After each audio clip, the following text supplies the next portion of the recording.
Bonjour à tous. Dans le cadre du dispositif éco-énergie tertiaire, nous allons maintenant regarder cette capsule pour renseigner les consommations. Nous allons prendre donc les consommations 2020, 2021 et année de référence. Il y a donc 3 années de consommation à renseigner. Donc les années 2020, 2021 et le choix d'une année de référence. Il faut, lors de ces renseignements, saisir au minimum une catégorie d'activité. Le choix d'une sous-catégorie n'est pas obligatoire mais recommandé pour affiner les objectifs. Il faut indiquer donc les consommations énergétiques annuelles, tout type d'énergie utilisée, la station météo de référence et les indicateurs d'intensité d'usage, c'est-à-dire éventuellement s'il y a des durées supplémentaires d'ouverture par rapport à l'étalon. Pour les établissements scolaires, s'il y a un fonctionnement classique dans période scolaire, ce n'est pas la peine de le saisir. Si par contre, certains établissements ont des ouvertures pendant les vacances scolaires, qui sont donc utilisées hors période scolaire, il ne faut pas hésiter donc à saisir ces indicateurs et indiquer donc s'il y a un usage supplémentaire. Il sera possible de faire signer un mandat en ligne de remontée de données automatisé auprès du gestionnaire de réseau de distribution, Enedis pour l'électricité, GRDF pour le gaz. Pour cela, il faut se rendre sur la fiche de l'EFA dans la rubrique compteur d'énergie. Vous avez cette information dans la capsule sur les EFA. La démonstration que nous allons faire ici, donc c'est pour une école maternelle qui a donc une consommation d'électricité et de gaz. Nous allons faire sur l'année 2021 et une école primaire, gymnase et internat avec une consommation d'électricité et de gaz également. Donc nous allons tout de suite sur Opera dans la rubrique consommation. On peut déjà rechercher s'il y a déjà eu des déclarations de consommation qui ont pu être faites antérieurement. Il n'y en a pas. Il faut savoir donc que sur cette liste, on retrouve toutes les déclarations de consommation qui ont été faites, les déclarations de chaque année et la déclaration de l'année de référence. Il faut donc aller ensuite pour déclarer sa consommation sur l'année 2021 par exemple, dans le bouton déclaration de consommation. On doit choisir l'année de consommation et donc il faut d'abord déclarer 2021, ensuite on déclare 2020 et ensuite donc pour déclarer les consommations de référence, il faut avoir au préalable fait les déclarations de consommation 2021 et 2020. Donc évidemment, nous allons commencer par 2021. Il faut sélectionner l'entité fonctionnelle assujettie pour laquelle on fait une déclaration de consommation. Donc c'est un établissement qui a une partie maternelle et une partie primaire gymnase internat, donc 2 SIRET différents, 2 EFA différents. Et donc nous allons commencer par la partie maternelle. Avant de déclarer les consommations, il faut saisir les catégories d'activités. Donc, nous allons faire ajouter une activité. Et donc, dans les catégories, on va choisir évidemment la partie enseignement primaire, salle d'enseignement maternelle. Donc, c'est dans enseignement primaire et la sous-catégorie salle d'enseignement maternelle. On saisit la surface de plancher, qui est de 902 m² pour notre cas. Donc c'est ici qu'il faut saisir les surfaces.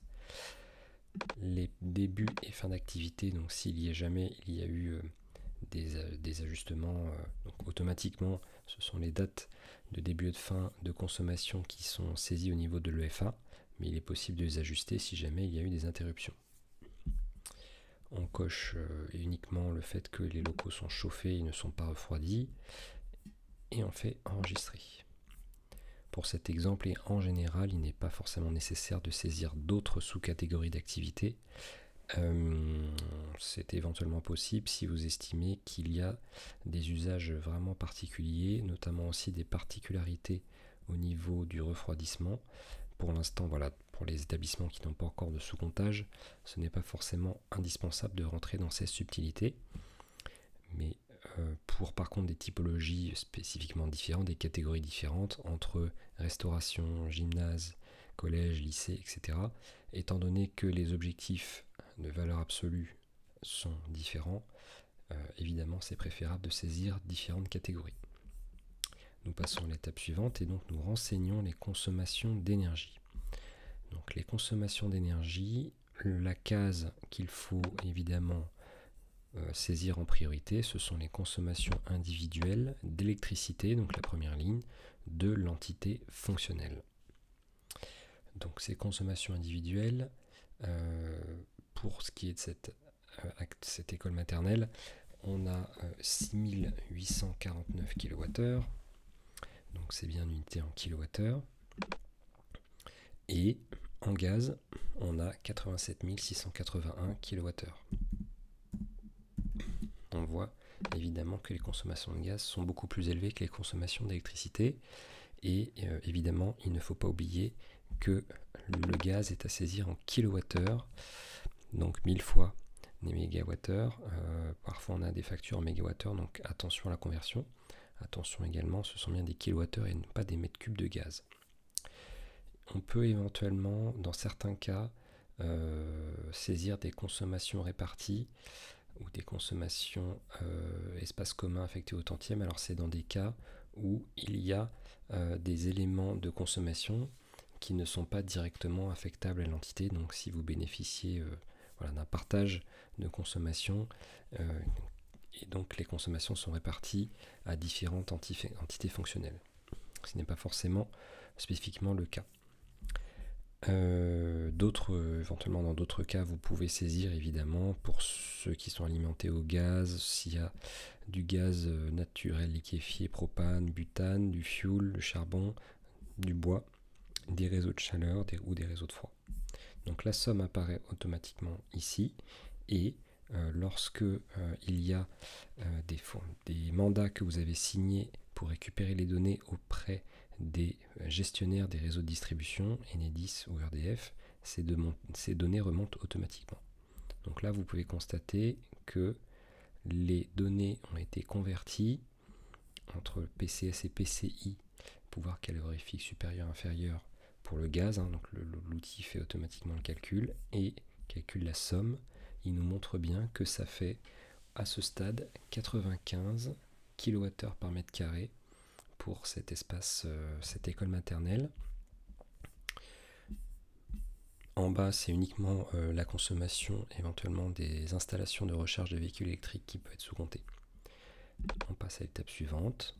On doit saisir la zone climatique. Il détecte automatiquement qu'on est donc à Rennes, et la zone climatique la plus proche, la station météo la plus proche est prescrite. On peut éventuellement sélectionner une autre station météo qu'on jugerait plus proche ou plus adaptée. Lorsqu'il n'y a pas de sous-comptage, donc on ne laisse sur non, il n'y a pas de données de consommation de chauffage et de refroidissement sous-comptées.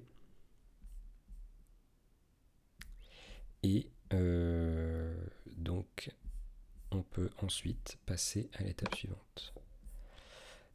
Sur ensuite l'étape volume de l'activité, on peut éventuellement indiquer lorsqu'il y a une intensité d'usage qui va être plus importante que des données étalons. Donc ces données étalons sont indiquées sur la réglementation des cas tertiaires.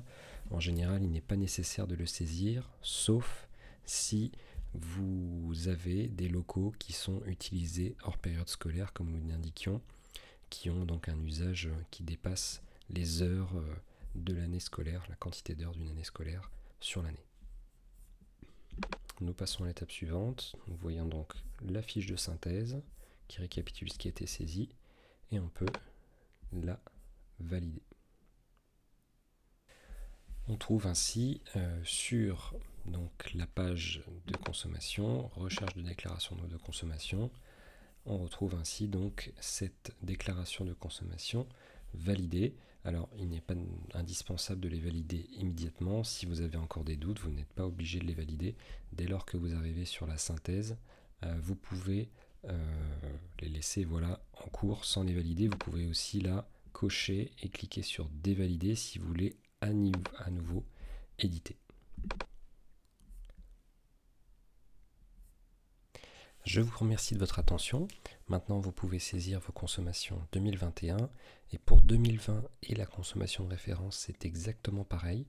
Bien entendu, dans la prochaine capsule, nous allons regarder comment saisir cette consommation de référence puisque on choisit l'année de référence. À très vite.